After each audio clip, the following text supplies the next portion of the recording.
Ok. Am, la norma chilena de diseño sísmico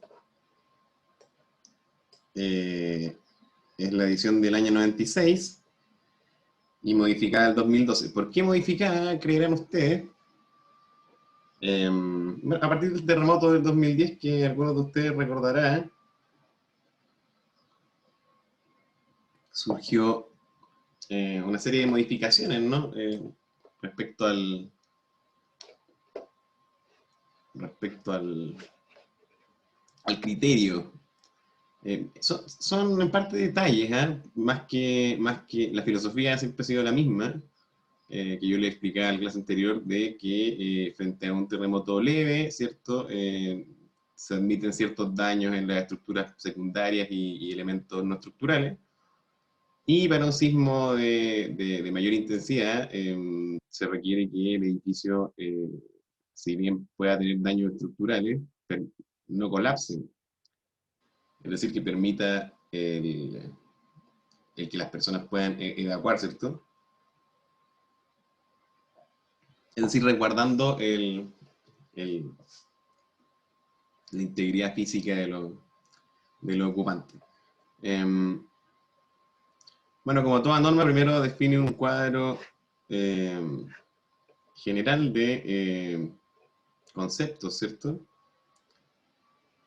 Eh, claro, esta parte es entretenida, porque acá están los que redactan esta ley. Y como se dan cuenta ustedes, son gente asociada a la práctica del cálculo estructural, evidentemente, en su mayoría Francisco Valdivia, eh, en su mayoría oficinas de cálculo académicos y gente de los colegios, ¿cierto? Colegio de arquitectos, colegio de ingenieros. eh, Evidentemente ustedes pueden darse cuenta quiénes son los que Axel Zúñiga, quiénes son los que dos personas están en la sala de espera, admitir quiénes son los que integran este equipo, yo no diría, bueno, interdisciplinario de alguna forma, pero mayoritariamente compuesto por este ámbito de la construcción y el cálculo de estructuras, ¿cierto? René Lagos, ah, claro, los departamentos de ingeniería estructural de las universidades, evidente, ¿no? Ah, estos laboratorios de ensayos de materiales, como el IDEM, que se yo, el DICTUC también. Y hay gente que ensaya y que, a ver, para definirlo de mejor forma, un laboratorio de ensayo de materiales es el encargado de determinar las distintas resistencias y el funcionamiento de los materiales que se fabrican en la industria local y externa, ¿cierto? Es decir, garantizan el funcionamiento cuando uno dice, bueno, acero de calidad tal o cual, qué sé yo, A4227, ellos son los que están de alguna forma catastrando que esto realmente ocurra y que funcione. Que, no, que el acero que va a fluir en una tensión de 4200 realmente tenga ese factor de confiabilidad para el número de muestras que sean suficientes.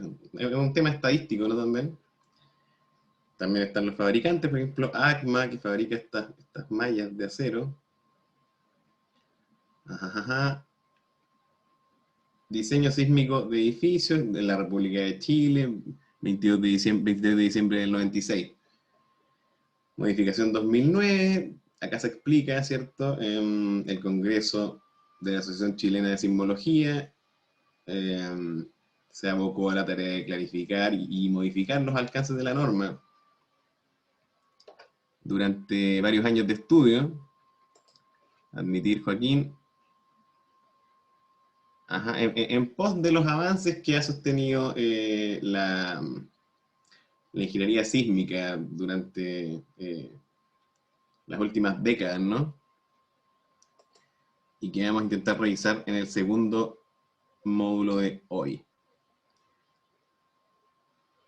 Modificación 2012, como les contaba, vamos a leer este pequeño párrafo. Con posterioridad al sismo ocurrido el 27 de febrero del 2010, y como consecuencia de los daños estructurales experimentados por algunos edificios, el Ministerio de Vivienda y Urbanismo designó un comité, ¿se dan cuenta? El Ministerio, al presenciar los efectos del terremoto del 27 de febrero del 2010, que algunos de ustedes podrán recordar, admitir, se abocó a la preocupación de encargar esta revisión de la norma. El trabajo de este comité dio origen al decreto supremo publicado en el Diario Oficial de la República en marzo del 2011. El MIMBU, Ministerio de Vivienda y Urbanismo, solicitó al Instituto de Construcción la constitución de un comité representativo que estudiara y aprobara modificaciones al Decreto Supremo 117. El resultado de este estudio dio origen al Decreto Supremo 61 de 2010. Es un poco engorroso todo esto. Sin embargo, debe tenerse presente que la norma NSH 433 requerirá de una revisión más profunda en cuanto se disponga de los espectros actualizados que incorporen la información de los registros obtenidos en el sismo del 27 de febrero. Claro, ese registro tiene que informar a la norma. Bien, a la espera de eso, ya llevamos 8 años en que tal modificación no ha ocurrido. Bueno, la ingeniería estructural en Chile descansa en que su filosofía ha permitido que el comportamiento de los edificios sea mayormente satisfactorio, ¿no? Frente a los distintos eventos sísmicos.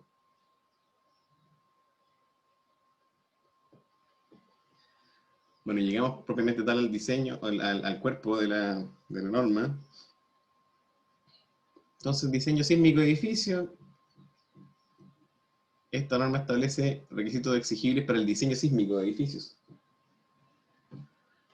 Esta norma también se refiere a las exigencias sísmicas que deben cumplir los equipos y otros elementos secundarios. También se incluyen recomendaciones sobre la evaluación del daño sísmico. Esta norma no se aplica al diseño sísmico, bla, bla, bla, bla, bla. Aquí está lo que les decía al principio, terminología, que es bueno que ustedes conozcan. Esta hoja quizá sea bueno imprimirla y pegarla por ahí, en que define sistemas estructurales, materiales, y la terminología que se utiliza habitualmente en la jerga de la estructura. Diafragma, elemento estructural a nivel de un piso que distribuye fuerzas horizontales a los elementos verticales. La losa que tratábamos de explicar en la clase anterior, ¿cierto? El diafragma que distribuye los esfuerzos laterales producidos por el sismo en los elementos verticales, llámese muros, pilares o lo que sea. Elementos secundarios. Esfuerzo de corte basal. Vamos a revisar los más relevantes para nuestro estudio. Esfuerzo de corte basal, esfuerzo de corte, Camila Mardone de admitir, esfuerzo de corte producido por la acción sísmica en el nivel basal. Es importante este concepto porque el esfuerzo de corte basal es, en primera instancia, la manera en que nosotros conceptualmente transmitimos los esfuerzos generados por el sismo al edificio. Ajá. Ahora sí creo que estamos a los 23, ¿eh? 21, ya. Estructura resistente, grado de daños sísmicos. Es el que se determina en los elementos estructurales de un edificio después que éste ha sufrido los efectos de un evento sísmico. Parece obvio. Después simbología, donde, bueno, a lo largo del cuerpo de la norma uno se encuentra con definiciones que contienen una serie de parámetros. Y como ustedes saben, los parámetros generalmente están definidos por símbolos, ¿no? En este caso, letras, y subíndice. Y un montón de parámetros, ¿cierto? Desde la aceleración efectiva del suelo, coeficiente sísmico C, este es bastante relevante.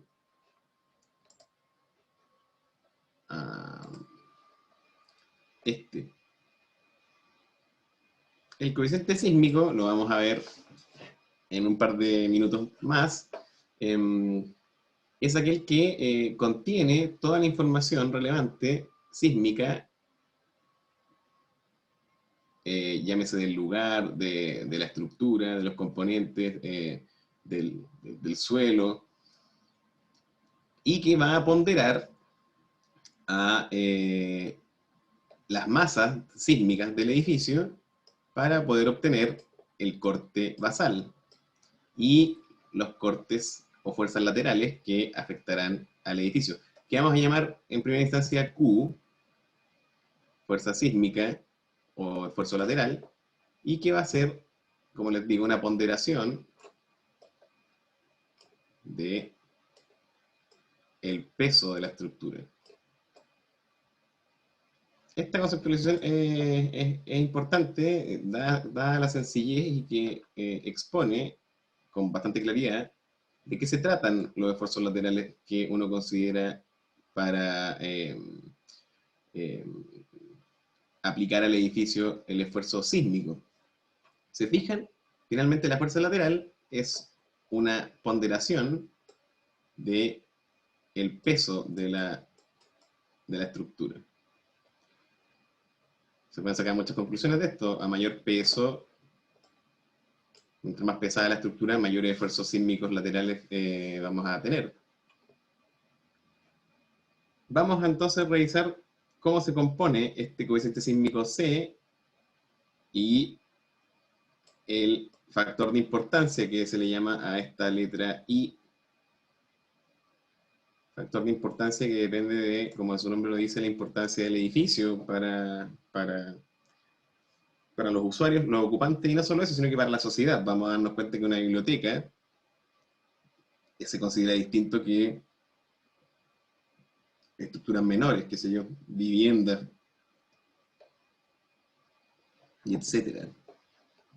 Hay un tema con la importancia para el país, ¿cierto? Hay instalaciones que conviene no perder de vista ni descuidar, porque son las que aseguran el correcto funcionamiento de la ciudad y en último término de la sociedad, ¿no? Que es suministro, etcétera. Entonces es importante tener en cuenta el valor de las estructuras o de los edificios que estamos caracterizando. Borrar.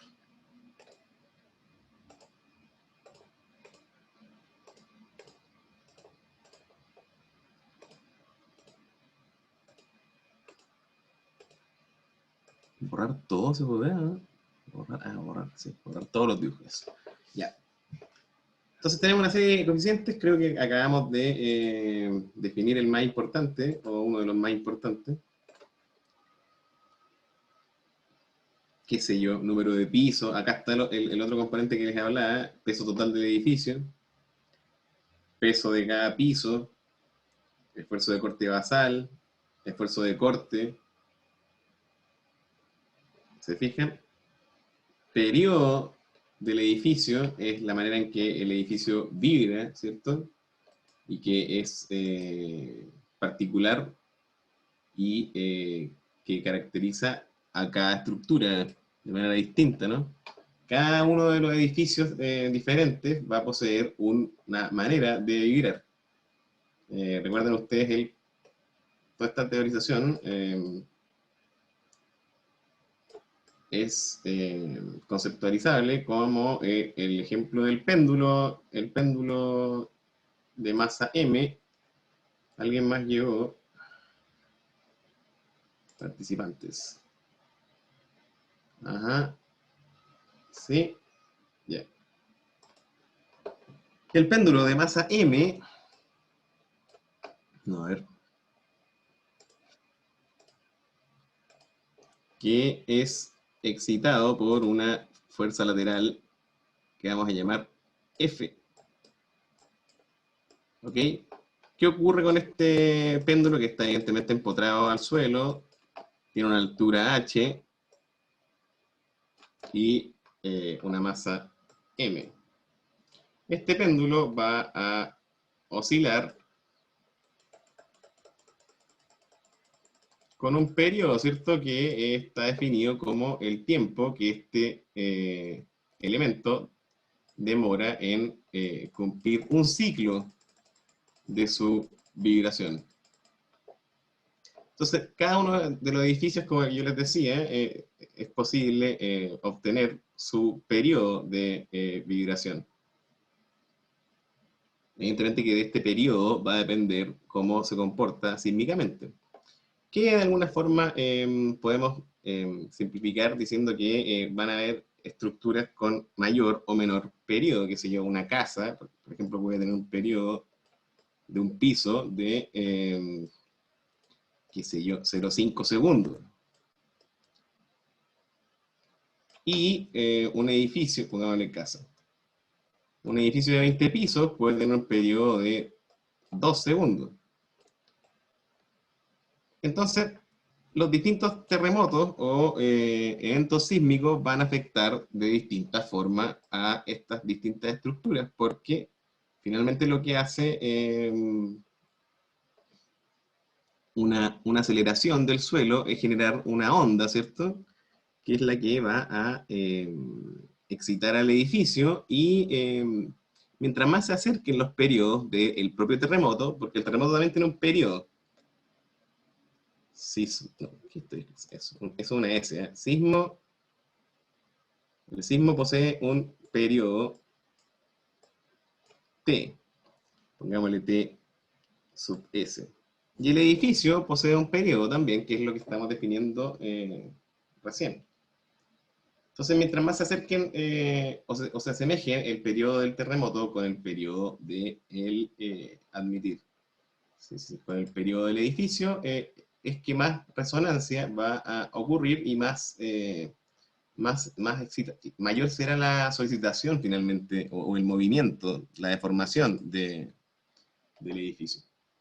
Entonces, si tenemos terremotos de onda corta, los que van a sufrir van a ser las estructuras de periodo menor, es decir, en este caso tipificadas como de menor altura o menores, ¿cierto? Una casa, por ejemplo. Y para terremotos de mayor periodo, la resonancia va a ser mayor en edificios de altura que poseen un periodo mayor. Esto de menor o mayor periodo con la frecuencia, ¿cierto? A menor periodo significa que la manera de vibrar es mucho más, de una frecuencia mayor, es decir, los ciclos son menores, ¿cierto? Y para un periodo mayor, tenemos entonces ciclos mayores. Esta cosa baila más lento, ¿cierto? Para explicarlo de alguna forma.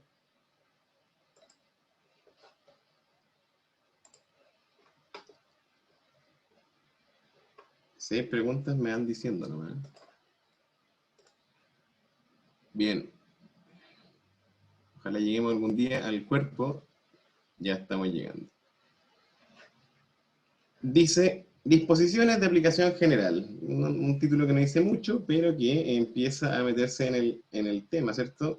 En Chile vamos a distinguir 3 zonas sísmicas. Vamos a tener la costa, el valle central, o depresión intermedia, y la cordillera. Después de la zona sísmica vamos a tener los suelos. Entonces, número 1, zonas sísmicas. Costa, depresión intermedia y cordillera. Estas 3 zonas se comportan de distinta manera. Ustedes habrán visto o percibido, quizá, que los movimientos, dado que nuestro territorio está sometido a la acción de subducción de la placa de Nazca bajo la placa continental, ¿cierto? Por eso es tan sísmico nuestra situación. Entonces, en la costa va a ser mayor la solicitación o la aceleración causada por los terremotos. Y en la cordillera vamos a tener una menor, ¿cierto?, aceleración. Después tenemos los tipos de suelo. Tenemos definida una gama de tipos de suelo, desde el suelo A hasta el suelo D y E, F. El suelo A es el más resistente, de tipo roca, y el suelo EF, no, DEF ya son suelos complicados para poder fundar el edificio, que esa es la importancia del suelo, ¿no? Poder acometer debidamente la labor de fundación. Entonces, cuando tenemos suelos de tipo DEF, que ya tienen resistencias menores, ¿cierto? O tensiones menores admisibles de contacto, es que uno tiene que encontrar o fundar el edificio en un estrato más profundo y más resistente, ¿cierto? Entonces empiezan a aparecer elementos como pilotes o fundaciones más profundas en que hay que excavar hasta llegar a un sustrato de mayor resistencia. También están los rellenos, ¿no?, estructurales. Podemos empezar a compactar desde el estrato más resistente hacia arriba y conectar finalmente con la fundación. Hay un montón de técnicas que tienen que ver más con la parte constructiva que estructural, porque a la estructura le interesa que la fundación sea estable y que el suelo resista.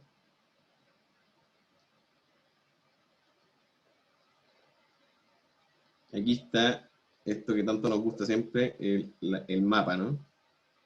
Y están las zonas que yo les contaba, les describía realmente. La zona 1 sería la cordillera, la zona 2 el famoso valle, y la zona 3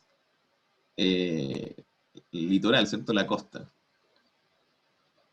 Entonces, para ejemplificar de alguna forma, Santiago pertenece a la zona 2, así como toda la depresión del Valle Central.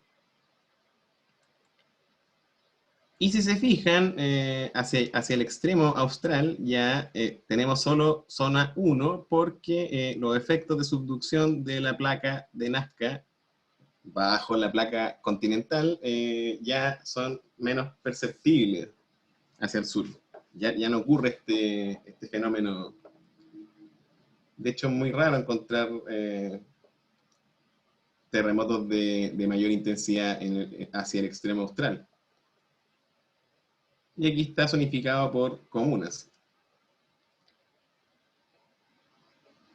Se fijan en la zona 2 en Santiago. Quiero decir, Santiago está en la zona 2.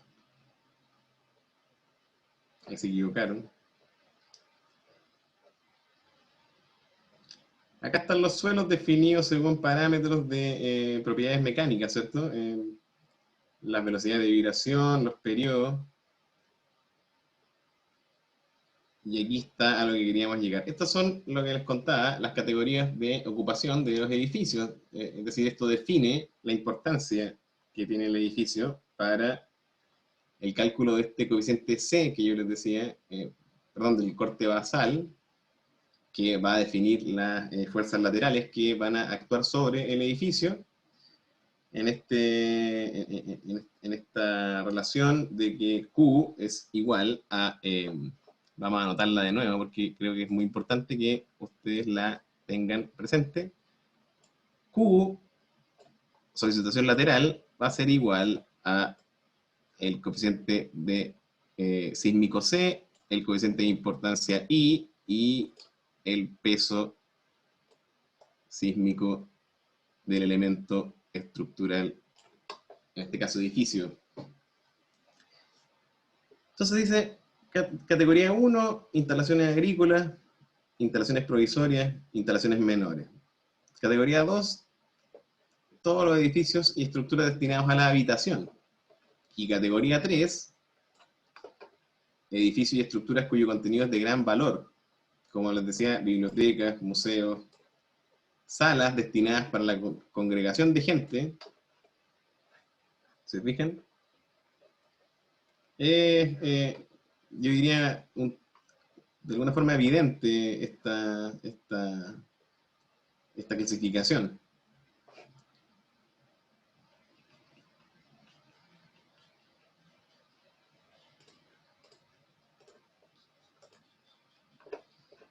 Pasando a, porque hay una categoría adicional,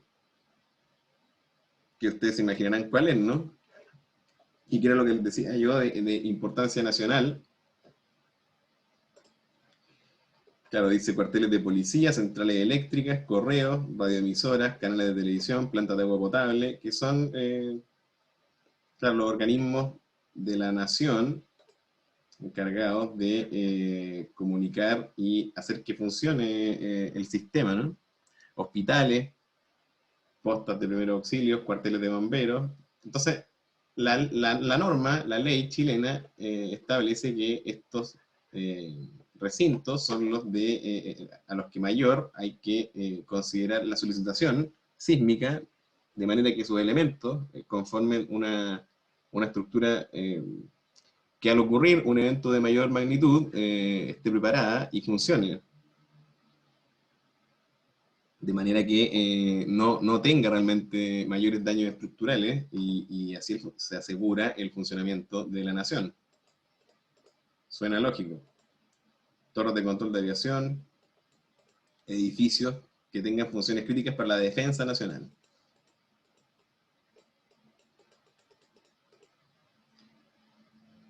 Vamos llegando a la parte dura de análisis. En el capítulo 5, que yo creo que es el más atingente a los fines de este curso. Disposiciones generales sobre diseño y métodos de análisis. Aquí está, esta es la filosofía. Claro, 5.1.1. Este es un artículo famoso.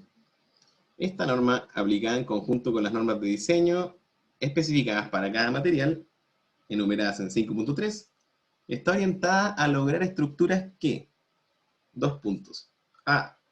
Resistan sin daños movimientos sísmicos de intensidad moderada. B. Limiten los daños en elementos no estructurales durante sismos de mediana intensidad. Y C. Aunque presenten daños, eviten el colapso durante sismos de intensidad excepcionalmente severa. ¿Se fijan los términos? Aun cuando los puntos anteriores mencionan 3 niveles de intensidad de movimiento sísmico, esta norma no los define en forma explícita. ¿Por qué? Porque, bueno, es demasiado complejo cautelar toda la gama de movimientos sísmicos, ¿no? Entonces, esta norma de alguna forma es una simplificación para que podamos entender y calificar los efectos sísmicos sobre un edificio y podamos aplicar su metodología para el diseño. Por otra parte, el estado del arte en la disciplina no permite establecer objetivos de desempeño más específicos que los antes genéricamente señalados. Ajá. De alguna forma, la ley nos dice que el cálculo de estructuras es un ámbito realmente arcaico en el que en los últimos 300 años prácticamente no se ha avanzado mayormente. Entonces, claro, previene de manera simple y gruesa los efectos que el sismo, evidentemente, por el lado de la seguridad. Luego comienza a exponer cómo se consideran los distintas solicitaciones sísmicas. Ajá. Porque ustedes entenderán que de pronto, este es un buen ejemplo, puede haber un sismo a la vez que puede ocurrir una solicitación mayor por viento. Bueno, la norma dice que la combinación de estos efectos no es necesaria para eventos de gran intensidad, es decir, uno no diseña la estructura pensando que al mismo tiempo ocurrirán todos los efectos negativos de alguna forma. Es decir, no va a haber un gran temporal de viento al mismo tiempo que un sismo. Es decir, no se diseña de esa manera. Hay un tema también que tiene que cautelar la norma, que es la economía, ¿no?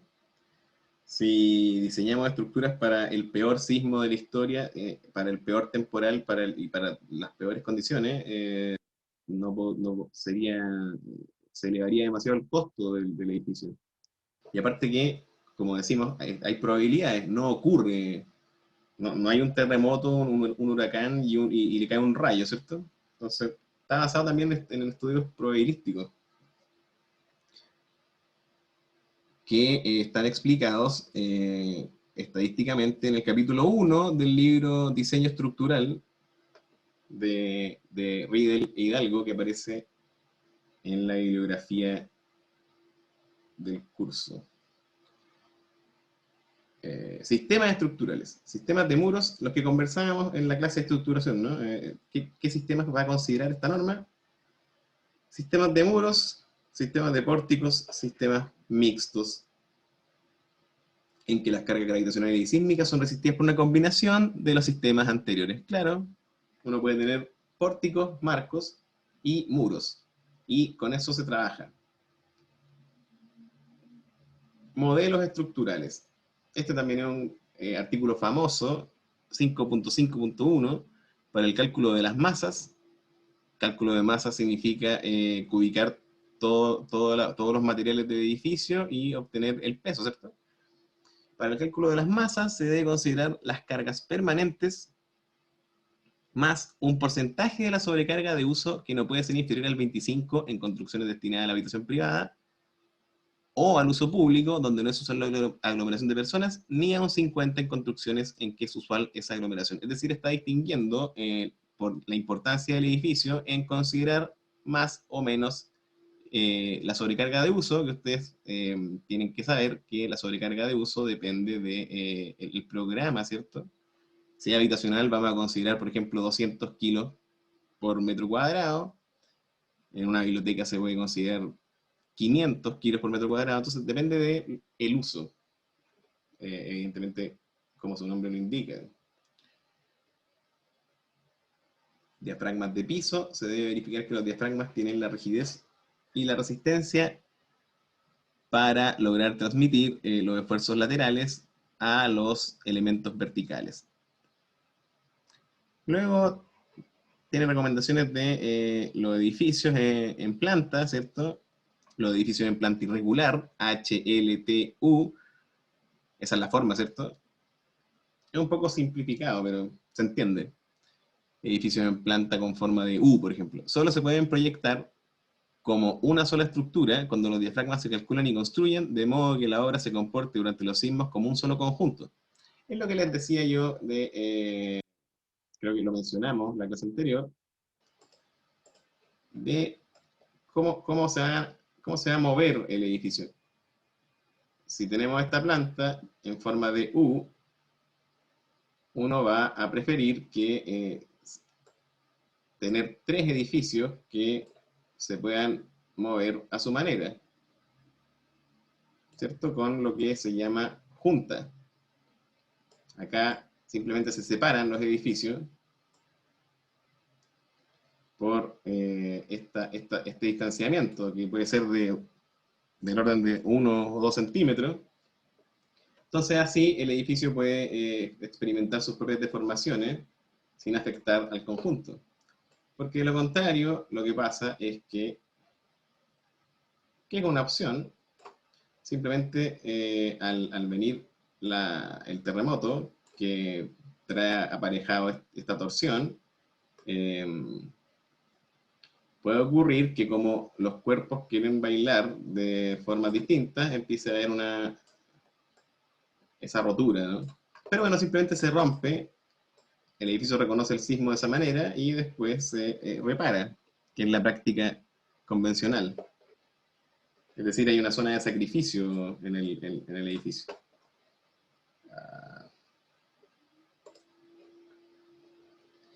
acá está, ¿no? Compatibilidad de deformaciones horizontales. En los edificios con diafragmas horizontales, los métodos de análisis deben satisfacer las condiciones de compatibilidad de los desplazamientos horizontales de las estructuras verticales y de los diafragmas horizontales. ¿Qué es lo que, en palabras más sencillas, le está explicando recién? Hay que pensar en la compatibilidad de las deformaciones de los distintos sectores, como dice acá, subestructuras, que componen la estructura, el edificio. Luego hablamos de métodos de análisis. Factor de modificación de la respuesta. Esto tiene que ver con el cálculo del famoso coeficiente sísmico C. Estructura resistente. Acción sísmica. Esto es interesante, ¿eh? La estructura debe ser analizada como mínimo para acciones sísmicas independientes según cada una de las direcciones de análisis. Siempre se van a considerar dos, ¿cierto? En principio. Vamos a tener una acción sísmica en el sentido horizontal, siempre pensando en planta, ¿eh? Quiero hacer un pequeño dibujo. Si esa es la planta del edificio, vamos a tener una acción sísmica horizontal que va a ser F sub X, y vamos a considerar una acción vertical F sub Y. Ahora, esto implica que vamos a tener distintos casos que considerar, porque se considera, por ejemplo, actuando la fuerza vertical en un sentido y después en otro, y ahí tenemos un caso. Después tenemos la acción horizontal actuando en un sentido y en otro para la misma fuerza vertical, es decir, hay que hacer combinaciones que nos van a producir 4 estados de carga, ¿cierto? Vamos a tener el que ya dibujé, este segundo, y después los otros dos en que varía la fuerza horizontal entre un lado y otro, ¿cierto? Entonces la estructura va a actuar distinto, claro. ¿Por qué? Bueno, si la estructura es simétrica, vamos a tener dos casos solamente, pero si la estructura es asimétrica, vamos a tener que estudiar estos 4 casos. Si hay un muro acá y otro por acá, nos damos cuenta que la estructura es asimétrica, ¿cierto? Respecto a su centro de gravedad. Y como les decía en la clase anterior, esto en este caso, dado que tenemos elementos verticales solo en un lado, va a tender a rotar, ¿no? Vamos a poner con azul. Esta cosa entonces rotaría, parece estado de carga de esta forma. Es decir, hacia acá, hacia la izquierda, digamos. Giro a la derecha. Bien, las marquesinas, balcones, aleros y otros elementos vulnerables a la acción vertical del sismo se deben diseñar por una fuerza vertical igual a las cargas permanentes, más la totalidad de la sobrecarga de uso aumentadas, ambas en un 30%. Es decir, uno pondera por 0,3 las fuerzas verticales en estos elementos, ¿eh? Que están embolados. Por eso dice, vulnerables a la acción vertical. Siempre es bueno apoyar los elementos, ¿eh? Un volado muy grande siempre tiene mucho más riesgo de sísmico, ¿no? Que si lo apoyamos con un pilar. Pero bueno, en el diseño arquitectónico uno es libre de realizar esto se le llaman aspavientos estructurales, ¿cierto? Tener un voladizo de 3, 6 metros, qué sé yo.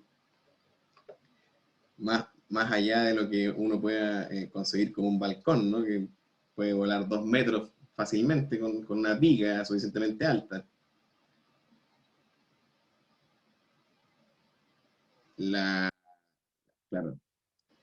las hazañas estructurales, que es muy común en la arquitectura moderna. Bien, luego habla de las deformaciones máximas admisibles de entrepiso, no los quiero marear, siempre hay que cumplir con las deformaciones admisibles, ¿no? Dice que entre piso y piso, esto no puede ser mayor que un número, ¿cierto? Es decir, yo tengo este piso, se va a deformar por la acción sísmica, ¿cierto? Y el piso de arriba también va a tener otra deformación producida por la acción de las fuerzas laterales. F2, F1. Entonces, esta deformación de entrepiso, que es la diferencia entre delta 1 y delta 2, es la que la norma intenta cautelar, que no puede sobrepasar ciertos factores, ¿cierto? Ciertas relaciones, que tienen que ver con la altura. Es decir, no puedo sobrepasar un porcentaje de la altura que va entre 0,002, entonces entramos en el ámbito de los centímetros, ¿no? Y 0,001 entre los centros de masa. Bueno, como les digo, no los quiero marear tampoco. Vamos a llegar a, finalmente, como les decía, el cálculo de el coeficiente sísmico. Y para eso uno considera unos cuantos parámetros. Acá, por ejemplo, nos enseña el factor de modificación de la respuesta, que es un factor que va a minorar el esfuerzo sísmico lateral, y que, si ustedes se fijan, depende de la materialidad y estructuración de nuestro edificio o estructura. Por ejemplo, para pórticos, podemos tener pórticos de acero y pórticos de hormigón armado, y vamos a tener factores de reducción que, si se fijan, para el hormigón son mayores. Es decir, la práctica de la construcción y la estructura en Chile siempre ha favorecido el uso de hormigón armado, porque es el material más rígido, ¿no? Y que produce las menores deformaciones a causa del sismo. Acá nuevamente, para sistemas de muros, tenemos que el hormigón armado presenta un factor de reducción de 7. Entonces, recomendación, siempre considerar en primera instancia el hormigón armado para estructuras que representen riesgo sísmico, edificios de altura, etc. Y llegamos finalmente al método de análisis. Brevemente explicar que el análisis estático es el que principalmente uno utiliza, y que es distribuir las fuerzas laterales en los distintos pisos de acuerdo a ciertos resguardos, como por ejemplo, el método de análisis estático solo se puede usar en el análisis sísmico de las siguientes estructuras: todas las estructuras de las categorías 1 y 2 ubicadas en la zona sísmica 1 de la zonificación indicada en 4.1. ¿Qué quiere decir esto? Que para la cordillera podemos usar en los edificios de categoría 1 y 2, es decir, hasta habitacional, el análisis estático. B, todas las estructuras de no más de 5 pisos, es decir, en todas las zonas y de cualquier materialidad hasta 5 pisos podemos utilizar nuestro análisis estático, que, como les digo, es distribuir las fuerzas del corte basal, es decir, coeficiente sísmico por el peso del edificio, en los distintos pisos o niveles de este. Entonces, así, cuando uno aplica la fuerza sísmica sobre la losa la distribuye teóricamente sobre los elementos verticales, llámese muros o pórticos. Dice, las estructuras de 6 a 15 pisos, cuando se satisfagan las siguientes condiciones en cada dirección de análisis. 1. Los cocientes entre la altura total h del edificio y los períodos de los modos con mayor masa traslacional equivalente en las direcciones x e y, es decir, t sub x y t sub y, respectivamente, deben ser iguales o superiores a 40 metros por segundo. Sí, aquí ya nos metemos en la parte más técnica, ¿verdad? 2. El sistema de fuerzas sísmicas horizontales del método estático debe ser tal que los esfuerzos de corte y momentos volcantes en cada nivel no difieran en más del 10% respecto al resultado obtenido mediante un análisis modal espectral. Porque, claro, tenemos por un lado el análisis estático, que es el que vamos a ver en este curso, y de manera alternativa el análisis modal espectral para edificios de mayor altura y de mayor complejidad, ¿no? Que tiene que ver con otra manera, otro método, que no es tan sencillo o tan, digamos, tan simplificado como el método del análisis estático, que básicamente considera las solicitaciones sísmicas como fuerzas estáticas aplicadas en cada uno de los niveles. este esquema, ¿cierto? Este dibujo. Si yo tengo un edificio de, qué sé yo, todos esos pisos, fundado debidamente, este terremoto que produce esta aceleración asociada para nosotros con un corte basal Q, se va a distribuir en los pisos de una manera relacionada con la altura, en que a mayor altura vamos a tener una mayor fuerza lateral para los pisos 1, 2, 3, 4. Y así de sencillo podemos conceptualizar el método del análisis estático, equivalente, ¿cierto? Y fin.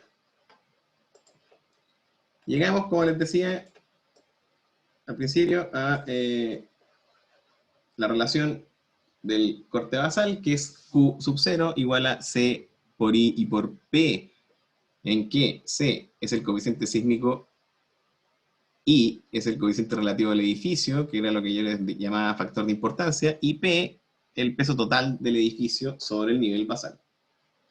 Entonces, el dicho coeficiente sísmico C se va a calcular de la siguiente manera. C es igual a 2,75, y esta relación es importante, pero más importante es entender lo que ya hemos explicado, ¿cierto? C es igual a 2,75 S por A sub 0 dividido G, SG es la gravedad, ¿cierto? R y por esta relación de los periodos del suelo y de la estructura, elevado a N, bastante complejo y el chorizo, ¿cierto? Ahí lo explica, N, T' y S son parámetros relativos al tipo de suelo. A sub 0 tiene el significado indicado en 6.2.3.2, que es la aceleración, que depende de la zona sísmica.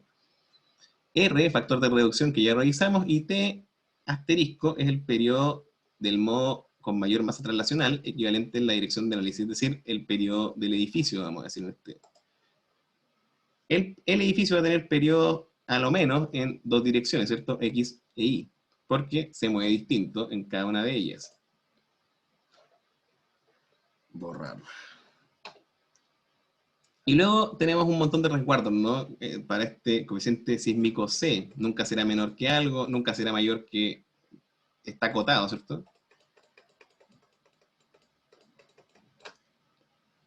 Y acá está.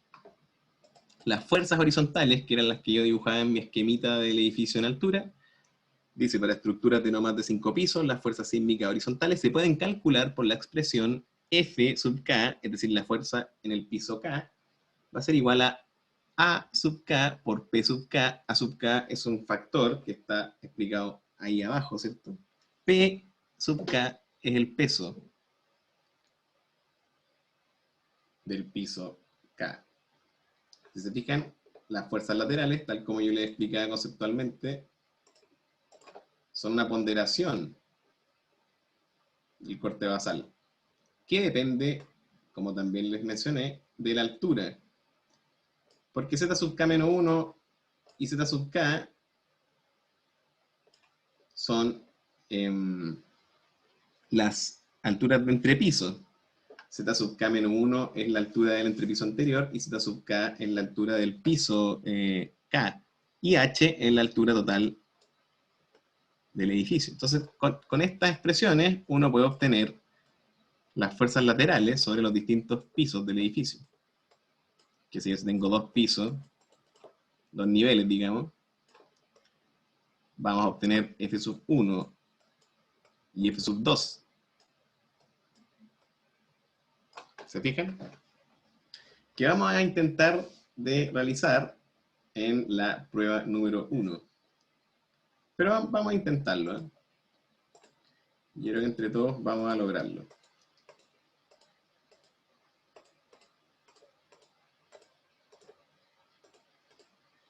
Entonces, para terminar este módulo, vamos a revisar, borrar, vamos a llegar a cubrir a lo menos todos los parámetros que acabamos de definir. Luego está la torsión accidental, que es una torsión que se induce en los pisos. Lo que les contaba del análisis modal espectral, que no vamos a revisar, pero que es la alternativa para edificios más complejos. quiero llegar a la definición de A sub 0. Acá. Esta página es importante porque de aquí se extraen los parámetros para el cálculo del coeficiente sísmico. Ahí están los valores de importancia y, ¿cierto? Según la categoría del edificio, ustedes los pueden observar. Acá. Después están los valores de A sub 0, que yo les indicaba recién, según la zona sísmica. 1, cordillera, 2, valle, 3. Si se fijan, cada vez mayor la aceleración que uno considera a medida que nos vamos acercando a la costa. Luego están los tipos de suelo y todos sus parámetros, ¿cierto? Que se fijaron que son bastantes para poder obtener el coeficiente sísmico C. Y por último, tenemos los valores máximos del coeficiente sísmico. Porque claro, uno no puede, uno puede descansar en el coeficiente mínimo cuando las condiciones son las adecuadas, pero si las condiciones son extremas, no es necesario sobrepasar el valor para el coeficiente C, que es lo que muestra esta tabla, ¿cierto? Ahora, es importante fijarse que en vista de que el diseño estructural depende del coeficiente C en gran medida, es importante las consideraciones que se hagan en torno a su obtención. Si yo estoy en la situación más desfavorable, en un edificio de estructuración menor, en el litoral, en el suelo más débil, y con, aparte de una estructuración débil, voy a obtener un coeficiente sísmico C muy alto, ¿se fijan? Es decir, las fuerzas laterales van a ponderar al peso de gran manera. No así cuando tenemos la situación más favorable, ¿cierto? O más halagüeña para el diseño, que sería, si se fijan, construir en la cordillera un edificio de estructuración de muros en hormigón. Ahí el coeficiente sísmico nos va a resultar muy menor. Entonces, quiero que les quede claro que estas son consideraciones que están sometidas por esta ley a este criterio. Y hay que ser, evidentemente, criterioso al considerarlas, ¿no? Bien, este fue el paseo. En el capítulo 7 comienza con más recomendaciones, por ejemplo, esta es interesante, fundaciones. Fundaciones superficiales, recomendaciones, ¿cierto? Pilotes, y etcétera. Elementos secundarios. Entonces, a manera de resumen, las fuerzas laterales se consideran como una ponderación del corte basal, que es este C por I y por el peso del edificio, y esto es lo que se llama análisis estático equivalente. Bien, no sé si hay alguna pregunta antes de irnos al corte y devolver al módulo 2, en que vamos a revisar un caso de estudio. A ver. Un caso de estudio muy atingente que tiene que ver con el terremoto del 2010.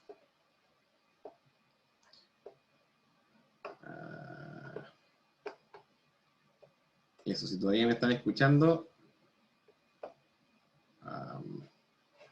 Vamos a cortar la grabación para que no sea tan largo el video y podamos subirlo en algún momento. Detener.